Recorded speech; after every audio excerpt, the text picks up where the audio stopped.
สบายดีท่านผู้ชมที่รักแพงสำหรับวิดีโอนี้แมนจะรีวิวให้กับท่านผู้ชมได้เห็นเกี่ยวกับเทคนิคการพิมพ์เสื้อกีฬาด้วยหมึกซับริเมชันและเจียซับริเมชันเกรด A ของห้าง SVM เนาะสำหรับท่านผู้ชมท่านใดที่ว่าเป็นมือใหม่ไม่ต้องกังวลได้เลยเนาะทาง SVM มีทีมงานเทรนนิ่งให้ฟรีสอนให้ฟรีเนาะมีทั้งคู่มือที่เป็นภาษาลาวให้พร้อมมีวิดีโอให้เมือเบิ่งพร้อมติดปัญหาเขามีโปรแกรมรีโมทช่วยเหลือท่านได้เนาะไม่ต้องกังวลกันเลยและที่กำลังออกมานี่ก็คือเขาพิมพ์ให้เป็นภาษาลาวเนาะลูกค้าหลายๆคนถามเข้ามาว่าพิมพ์ภาษาลาวได้บ่เห็นพิมพ์แต่ภาษาอังกฤษมื้อนี้ก็เลยมาตอบโจทย์ให้เนาะสำหรับผู้ที่คล่องค้าใจย่านพิมพ์ภาษาลาวได้สำหรับภาษาลาวแมนทาง SVM จะมีฟอนต์ให้เป็นฟอนต์ภาษาลาวที่งามๆมีหลายรูปแบบเลยฟอนต์ที่ SVM แถมให้ไปฟรีๆตอนช่วงโปรโมชั่นนี่ก็คือ 8,000 กว่าฟอนต์เลือกใส่กันแบบสิว่าจังได๋สนั่นกันเลยเนาะเลือกใส่แบบที่ว่ามีฟอนต์ใหม่มาเรื่อยๆเลยเนาะที่เฮาพิมพ์ออกมานี่เป็นเลข8แต่ว่าเฮาจะไปรีสกรีนใส่เสื้อเป็นเบอร์88เนาะเดี๋ยวเข้ามาเบิ่งที่หน้าจอจะเขียนเป็น SVM พิมพ์เสื้อนะเป็นชื่อของ SVM เฮาเองและที่กำลังพิมพ์ออกมาก็คือทางทีมงานใช้เทคนิคเป็นหนังสือกลับด้านเจียใบหนึ่งสามารถพิมพ์หนังสือและตัวเลขได้แนวละ1 อันเอาเป็นว่าเดี๋ยวเจียออกมาเต็มที่แล้วเขาจะให้กับท่านผู้ชมได้เบิ่งอีกบาทหนึ่งเนาะเจ้าและปัจจุบันนี้เจียซับรีเมชันปริ้นด้วยหมึกซับรีเมชันกำลังออกมาประมาณ 95% กันแล้วเนาะ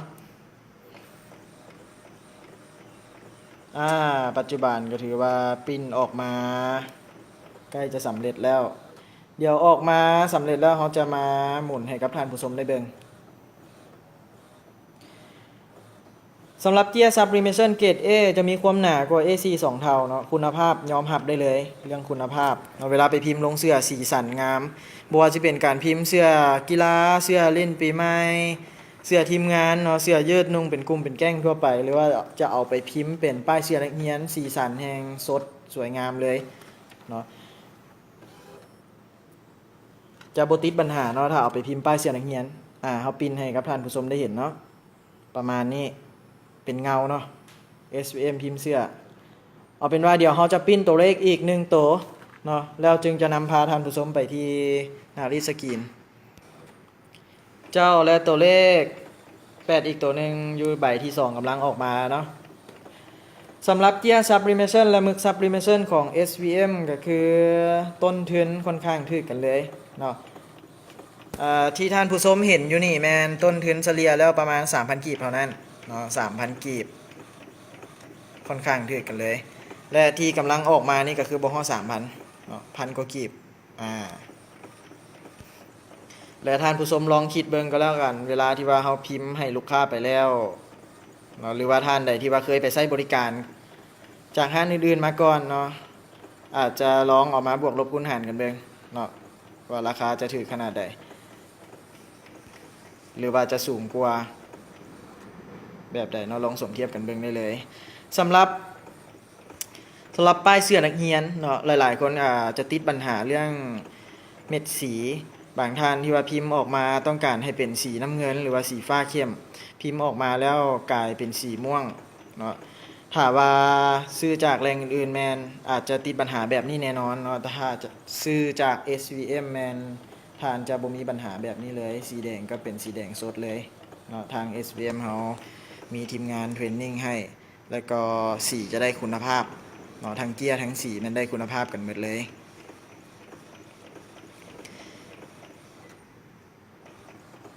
เจ้าและเลข8ส่วนที่2ก็คือออกมาใกล้จะสำเร็จกันแล้วเนาะ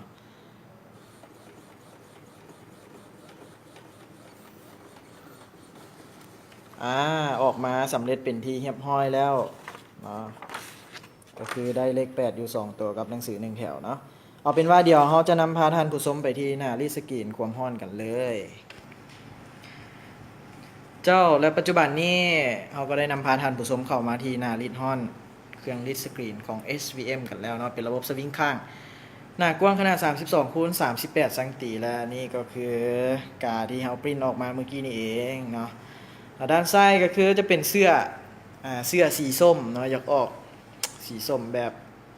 เจ็ดกันแดเนาะเดี๋ยวเขาจะมาพิมพ์ให้กับท่านผู้ชมได้เห็นเลยว่า Sublimation พิมพ์เสื้อ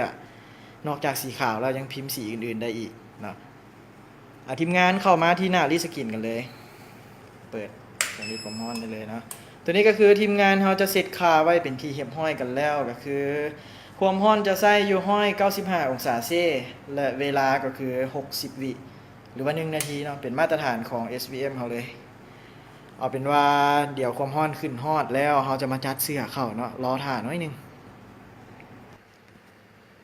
เจ้าและปัจจุบันนี้ความร้อนก็ขึ้นมาห้อย90กันแล้วเนาะเอาเป็นว่าเดี๋ยวก่อนที่จะฮอดเฮาสวิงหน้ารีดฮ้อนออกไปด้านข้างกันก่อนเนาะเพื่อจะได้จัดเสื้อเข้าเลื่อนถาดห้องรีดออกมาได้เลยสำคัญเนาะตัวนี้เนาะท่านผู้ชมนี่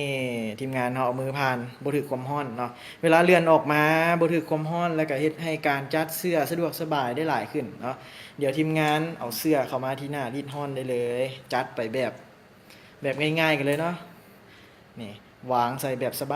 บายกันเลยเนาะเป็นระบบองศาเซเดี๋ยวเฮาเอาเบอร์หรือว่าเอากาของเฮาเนาะแล้วแต่ทีมงานจะใส่ส่วนใดเข้าไปก่อนก็ใส่เข้าไปได้เลยวางได้เลยเนาะสำหรับการจัดวางแบบนี้ท่านผู้ชมบ่ต้องงงเนาะทีมงานเฮาเทรนนิ่งให้เนาะทีมงานเทรนนิ่งให้เมื่อกี้เสื้อเพิ่นค่อนข้างแขนสั้นเนาะ ท่านผู้ชมได้เห็นกันไปแล้วเดี๋ยวเลื่อนถาดห้องรีดเข้าไปได้เลยสวิงหน้ารีดฮ้อนเข้ามา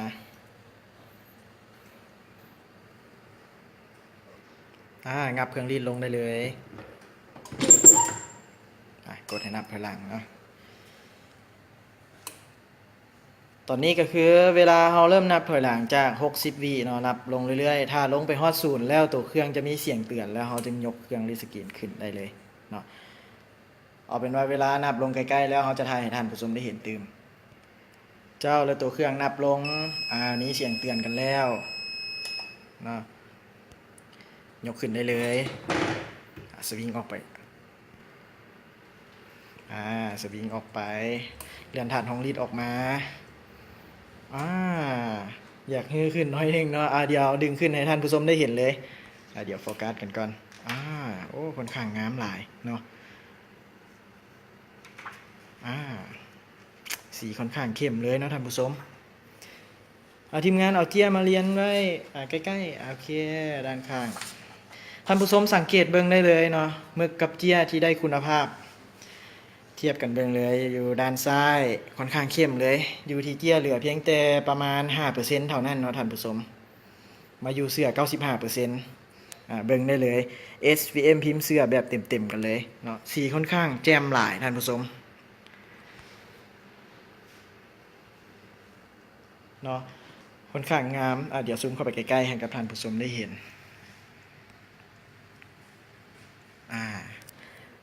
ฝากกันไว้เนาะท่านผู้ชมสำหรับ